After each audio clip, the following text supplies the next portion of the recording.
Kala ko'y di pa handa, muling tumibok ang damdamin.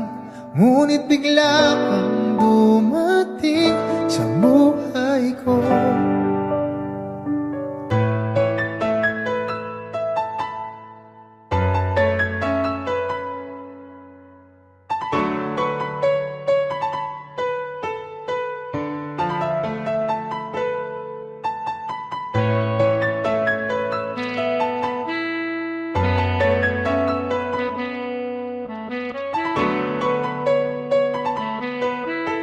Sana ay ingatan ka niya.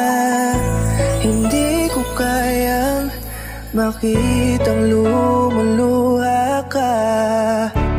Kaya sobrang sakit sa akin na bitawan ka.